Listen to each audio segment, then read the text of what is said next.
Hello everyone. Today I'm showing you how to make long sleeves with the octagon granny stitch technique. This time still in classic version. That is to say that there will be a chain stitch between each granny stitch. You can go see the tutorial in the description to see how to add an extra length to the classic construction. But as a reminder, it's the length of the rectangle minus the width of the rectangle. And that gives the length of the foundation chain.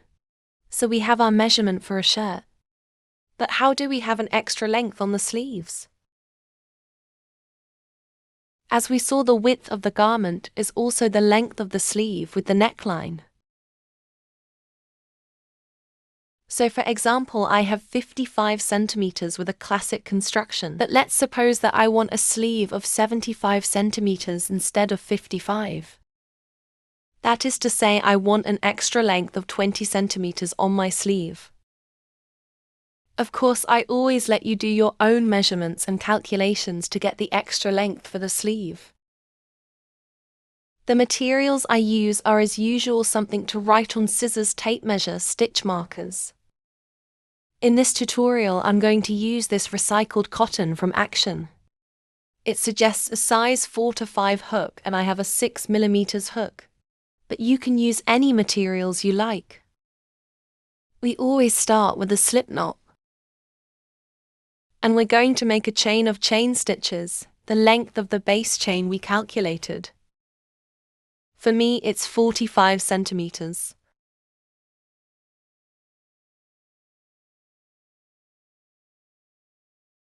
Then 2 chain stitches. We skip 3 stitches and make a double crochet in the 4th stitch from the hook. As usual, the 3 chain stitches we skipped at the beginning count as a double crochet. We make 2 double crochets in the next 2 stitches.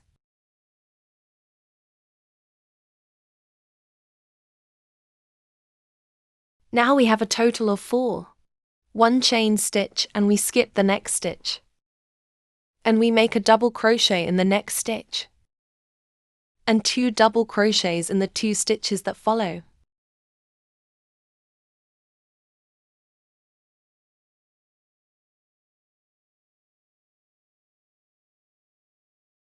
And we start again with a chain stitch and skip stitch and double crochets in the next stitch. And 2 double crochets in the 2 stitches that follow. We will continue like this across the entire chain. I don't have enough stitches left to make another group of 3, so I just make a double crochet in the next stitch. Anyway, the little bit that's left won't bother us. The most important thing is to have 4 double crochets at each end.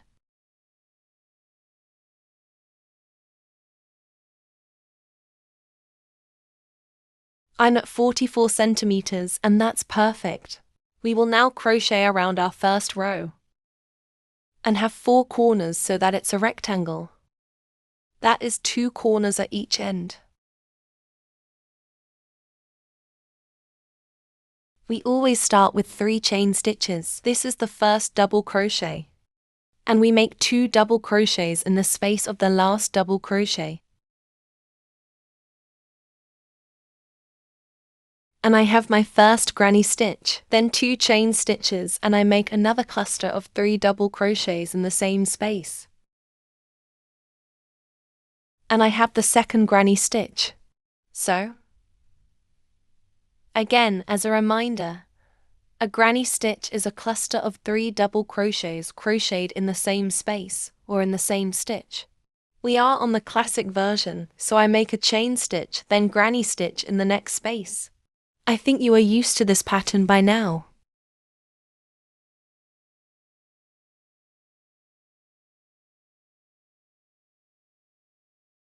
And then a chain stitch and a granny stitch in the next space, and so on until we reach the other end.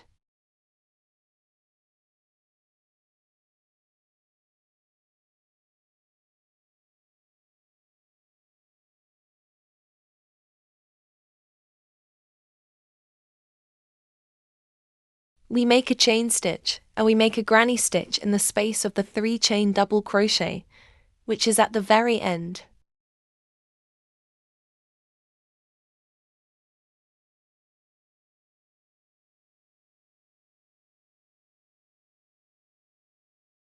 We will create a corner, so 2 chain stitches, then granny stitch in the same space.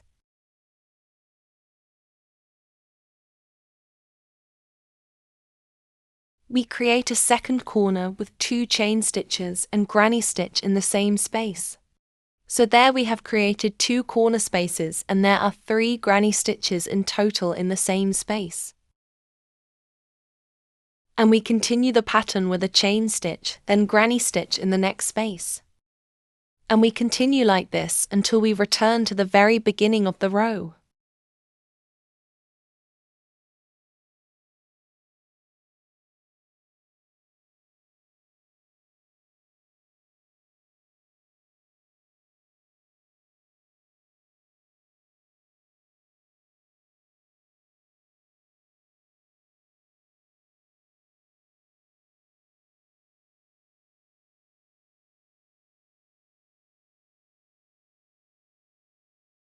We will complete the very first corner by making a granny stitch in the very first space at the beginning.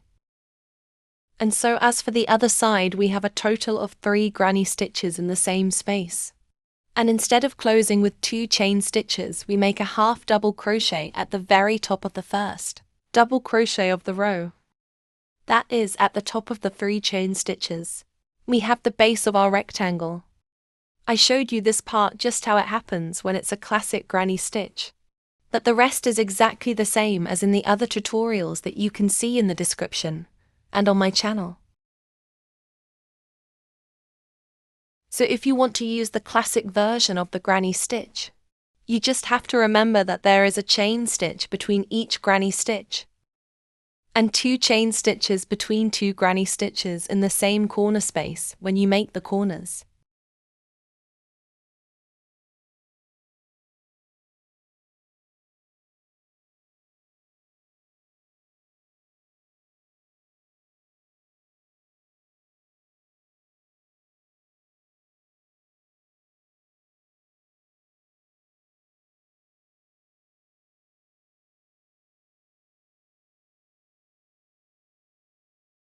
I finished my basic rectangle with 55 centimeters in length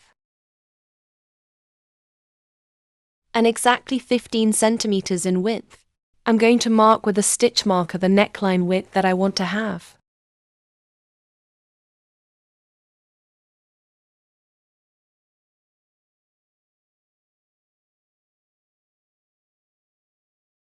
And we're going to count the number of granny stitches that remain when we remove this part.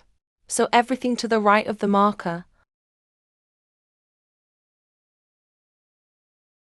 I counted 14, so I'm going to note this number. As we saw in previous tutorials, it's the total number of octagonal rows to do for the whole work.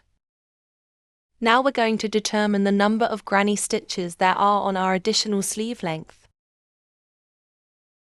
So this can be done on any part of the work. You just need to know how many there are on 20 centimeters. So of course you can have another length, but for me it's 20 centimeters, so I count 7 granny stitches. And I'm going to note this number again, because it's the number of pairs of rows to add to the sleeve opening. To lengthen the sleeve. As usual, we put stitch markers on the 2 upper corners, where we will make the increases for the armpits and start the octagon construction.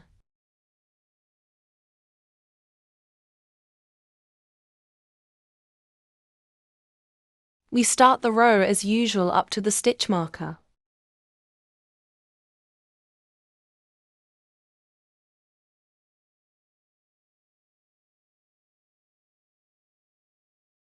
And in the corner space, we're going to make increases to have 3 corners. So we start with a granny stitch, 2 chain stitches, a granny stitch,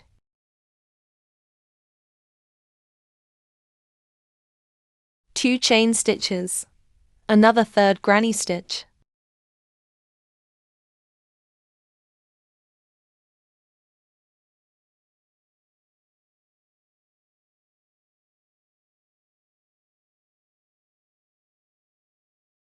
two chain stitches, and a fourth granny stitch in the same corner space.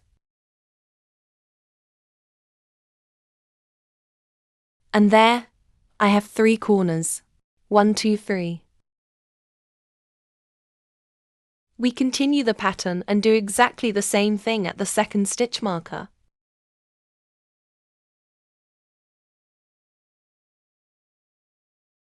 This first octagonal row is the second of 14 total rows, simply because the starting rectangle counts as a row.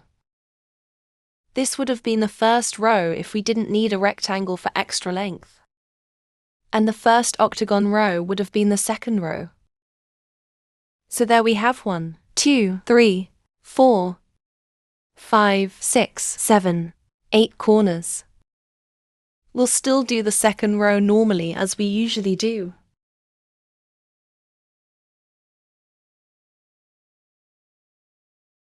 Don't forget the chain stitch between each granny stitch.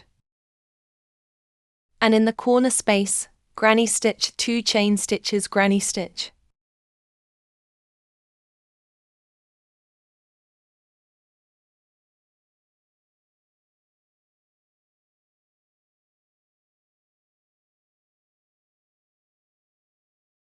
Don't forget the chain stitch and start again in the corner space. Granny stitch, 2 chain stitches, granny stitch in the same space. And so on. You already know the drill to finish the row. We have our little sleeve starting to form. We are just 3 rows into the 14 total. Remember that the first row is the rectangle. Now we will see how to lengthen the sleeve. We can do it in 2 ways. I will do it differently on both sleeves. But first we will place the stitch marker on the corner at the end of the sleeve opening. That is to say the 4th corner.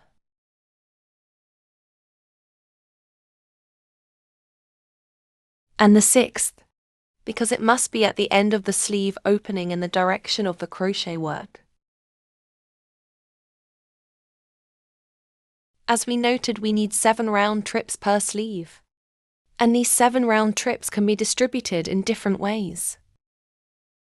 On the first one, I'm going to put them all at once in a single block on the same row. And for the second one, I'm going to distribute them on the following 7 rows. You can customize this distribution as you wish. So we always start the row normally up to the stitch marker.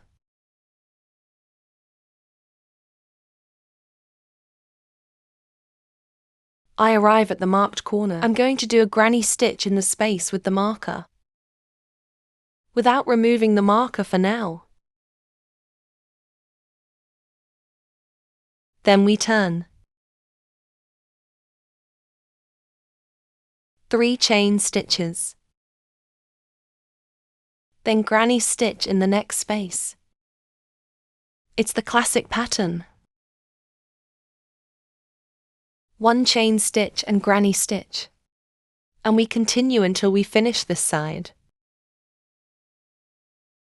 Granny stitch in the last space.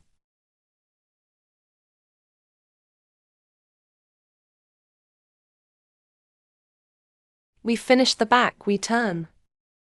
And it's exactly the same row 4th. 3 chain stitches, then granny stitch in the next space until we return to the far left.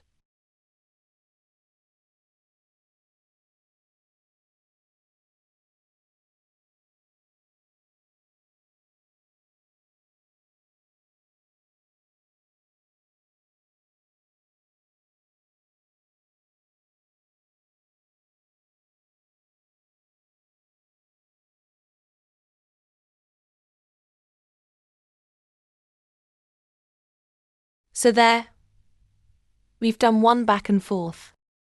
And we're going to add 6 more to have 7 in total. 7 back and forth is equivalent to 14 rows added.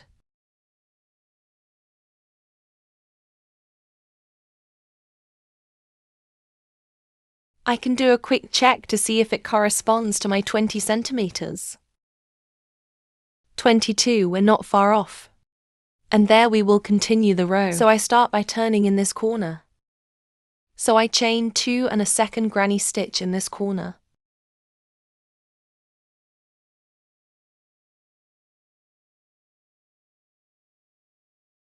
And the pattern is the same. 1 chain stitch and we jump into the next space to do the next granny stitch.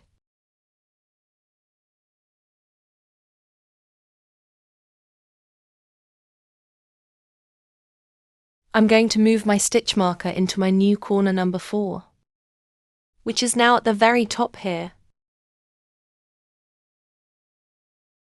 And the pattern is the same.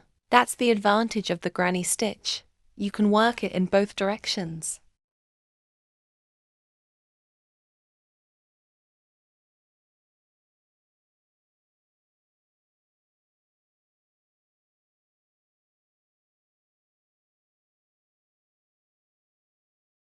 Our old corner space has become a regular space.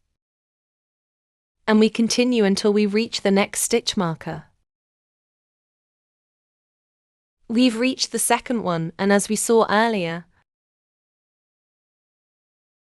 we turn 3 chains and granny stitch in the next space until the end of the side. So the additional rows that we add always start with 3 chains and end with a granny stitch. We finished our back and forth. We chain 2 to turn the corner, and we make a second granny stitch in the space.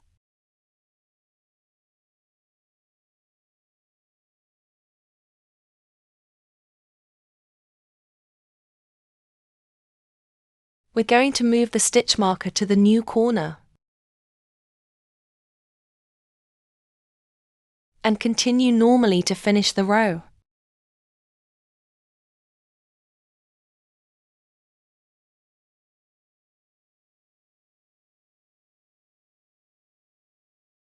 I'm making a little note so I don't lose count, so I did a back and forth. For the second sleeve, I'll have to add several back and forths, as I said, on 7 rows. But as you can see, the first one is already at the right length, and I don't need to think about it anymore. I just do the rows normally.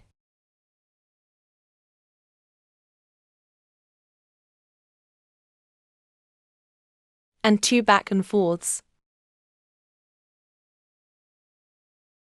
And we continue.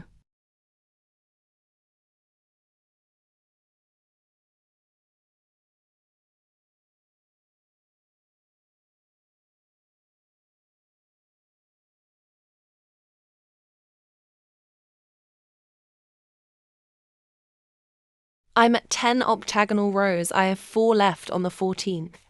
Note that the 14th row is still the assembly row. And my 2 sleeves maintain the same length, even if the back and forths were not placed in the same place. The number of granny stitches on both sides are exactly the same. And you have to be very observant to see the difference. So here on the left there is the band that is right in the middle. And the one on the right is more homogeneous, I think. But still, and always, the succession of full and empty areas are exactly the same, like a checkerboard. So I have 3 rows left to do before the assembly row. I finished the 13th row, and here is the result. We see the center of the armpits here, and the rectangle that is just below. We have an invisible start, especially since I used a single color, so it is really very discreet. To fold, you already know how to do it. For the assembly, I also have other videos that you can follow. As for the cuff, I will make a separate video because finally, I am not satisfied with what I did on this project. But in general, I use back loop slip stitches technique. Thank you for following this tutorial until the end, and do not hesitate to subscribe to see the rest of the shot. And for many other projects, I am working on the short sleeves. It will be quite similar to this one, but not quite. Be prepared because there will be a lot of thinking and you will need to be focused. See you soon and happy crocheting!